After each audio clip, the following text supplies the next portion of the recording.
Hey, my name's Chris Ashton, and I am a co-founder and design director at Turtle Rock Studios, and today we're looking at the Wraith in San Francisco. All right, great. So I had a chance to play as the Wraith for a while, and I'd just like to find out what was the design inspiration for the Wraith? Teleportation was kind of where she started, and then, we were thinking of sort of abilities that could go along with that, where she kind of warps around very quickly. And they wound up being very sneaky, kind of stealthy abilities, and she's able to pull the team apart, pull hunters away from other hunters, abduct them, And so we started thinking of her as like a siren, like a mermaid calling the ship of sailors, to their doom.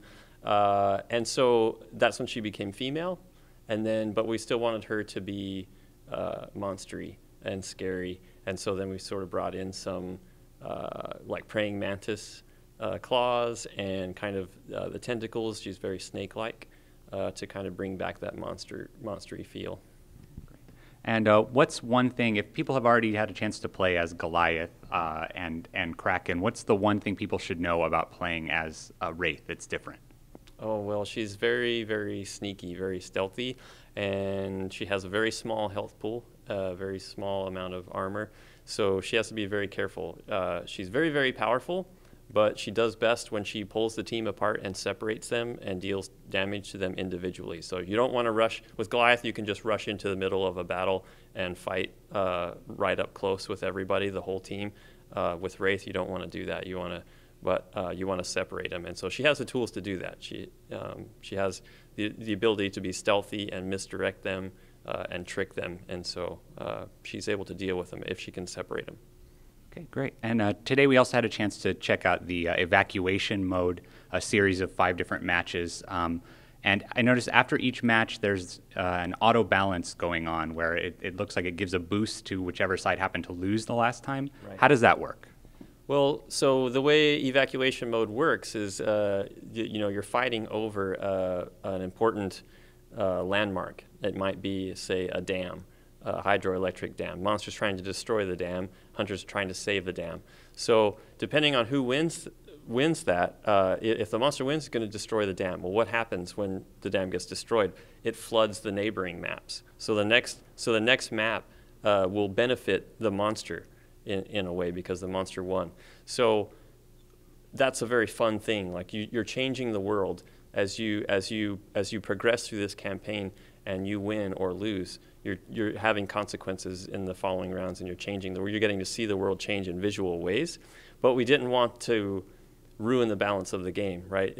If you already were a better player than me and you beat me in that first round, and now you're going to have an advantage in the second round, it's going to be very, very hard for me to overcome that, right? And so we found that made it, without sort of that auto balance mechanic in it, it made it not fun because the winners would tend to keep winning and the losers would tend to keep losing. So all we're doing there is we're just compensating a little bit for the cool benefit that you get after winning a round.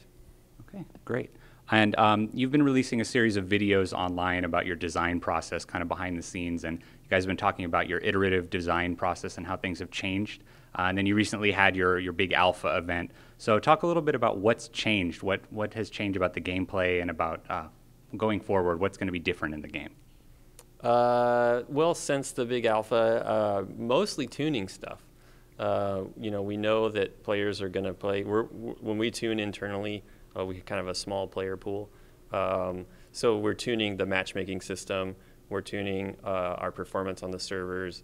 We're tuning the balance of the game, how much damage the Kraken deals, for example. Some of that stuff got softened a little bit. So, and that's just signs of things to come. That's stuff that we do normally through the whole development process. We're always making adjustments to balance. But now we have kind of a bigger team. We have the whole community, right? And so it will continue on after release as well. Okay, and last question. Now we've seen all the hunters, we've seen all the monsters. What's your very favorite either hunter or monster to play as? I do like the monsters the best. I love the co-op experience on the hunter team, and I'm happy to play that. But also, if I get to choose, I'll almost always choose the monster. And I do like Wraith. She's my favorite. It takes a very long time to sort of get the most out of her. But when you do, it's extremely satisfying. You know, you pull off these crazy combinations and you find these ways to really be tricky and sort of disassemble, you know, the hunter team. So she's my favorite to kind of go up against like really good hunter teams. I like to take the Wraith.